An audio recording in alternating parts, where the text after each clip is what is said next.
Family, friends, and community have been the reasons Judy and Art Oakford are the people they are today, and always have been. For over 50 years, they've made a difference for their family, for their friends, and for our community. Heart of Illinois United Way, Junior League of Peoria, Holt Center for Healthy Living, Neighborhood House, OSF St. Francis, Peoria Riverfront Museum, Community Foundation of Central Illinois, Friendship House, and so many others have benefited from the passion and guidance of Judy and Art Oakford. Both of their families have a deep and rich history in the Peoria area. Art's grandfather, Aaron Oakford, founded Oakford and Fondstock, a wholesale grocery business with sales in excess of $1.5 million annually at the turn of the century. Under their private Blue Ribbon label, the grocers marketed many kitchen staples, from canned fish and meats to canned vegetables. I was just out of the service, and Dad was getting ready to wind down the wholesale grocery business, and bought out one of our best customers. It was a partnership of two individuals. I went out to run the retail business and had to hire one of them to tell me how to do it. Oakford and Fondstock also roasted their own coffee beans, known as America's Cup coffee. If you've ever been to the Contemporary Art Center, you've been in the room known then as the Tasting Room. Our friends at the Contemporary Art Center tell us even today, if the weather is just right, the aroma of coffee can be enjoyed coming from the walls of the building. My dad, he was the coffee buyer. They had 2 or 3 different blends of coffee in a cup. The top of the table was like a Lazy Susan, and it would just turn, and they could sniff and taste the next cup. The goal is to always make certain that the cup of America's coffee tasted the same to you, the consumer. Judy moved to Peoria when she was 7 years old and considers herself a Peorian. We came from Chicago. My folks were born in Oak Park, and then we came from River Forest, actually. And my dad was with Keystone, Steel and Wire, and they arrived in 1941, just before the war started. But why they gravitated to Moss was definitely, I think, the influence of living in Oak Park and River Forest in that area. They actually looked at the Morin House. My mother didn't like the 2 small rooms, and so they had an architect come in and said, can we take this wall out? And he didn't advise it.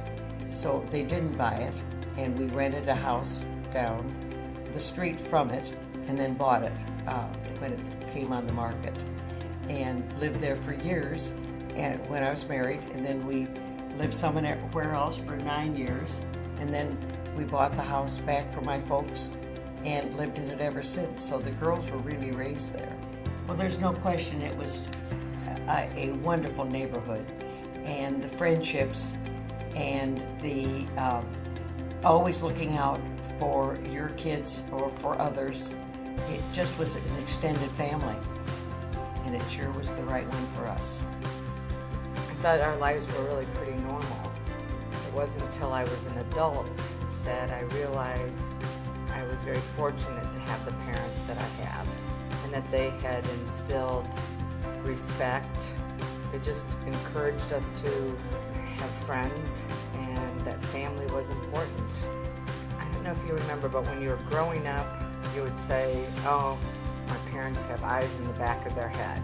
They always knew what was going on in the good and the bad. Well, my parents really did. Well, I think the key issue seemed to be when our 4 daughters were growing up, and we needed to know more about what was going on in their world. And so Judy got involved with some drug and alcohol abuse programs and some mental health issues, and I got involved in always managed to just have a pamphlet or two lying around where it was available, hoping that they would get the idea that we knew what was going on. Judy and Art both grew up in homes with parents who were active in scouting. The ideals and beliefs of scouting were embraced by both and made it a natural for the two to start Gramps Camp with their grandchildren. Gramps Camp came about from Grandma, and she was the glue that kind of held it together, but Gramp rhymed with camp, so it became Gramps Camp. Very strict regulations and criteria in order to be invited. You had to be 4 years old. We hoped that meant housebroken. You had to earn $10, so you had some spending money, and you had to love Grandma and Grandpa a lot. So we provided an opportunity for all of the cousins to get together and know one another, and as a result, they've become good friends. Our kids came back better than what we sent them. I looked forward to that time that they were with them because those memories are priceless for the kids. Well, I think the key to the success was that the parents weren't invited. One of our grandkids wrote a note saying, you know, I know why you brought us up here because we're cousins, but you said what you didn't count on us all being friends. They are who they are. And how they were with the family, with kids, grandkids, and with friends in a different community involvement, they always were the same people. Community involvement came naturally to Art and Judy. They've served on the board of organizations actually started by their parents, Neighborhood House and OSF St. Francis most recently. They each had parents who believed in giving back through volunteerism.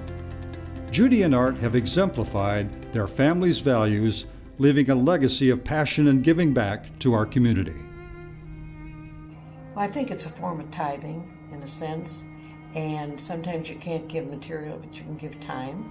My parents were involved in the community, and you just sort of, I don't think it was expected, but it was a natural. Were my parents. They had a great love affair with one another. They had good core values and lived them. That rubs off when you see that in action all the time. When I was 7 years old, 6 or 7 years old, my mother sent me to a YMCA day camp. Our counselor gave us each a small sign, and it said, "I'm third. God is first, the other guy is second, and I'm third." And I like that philosophy.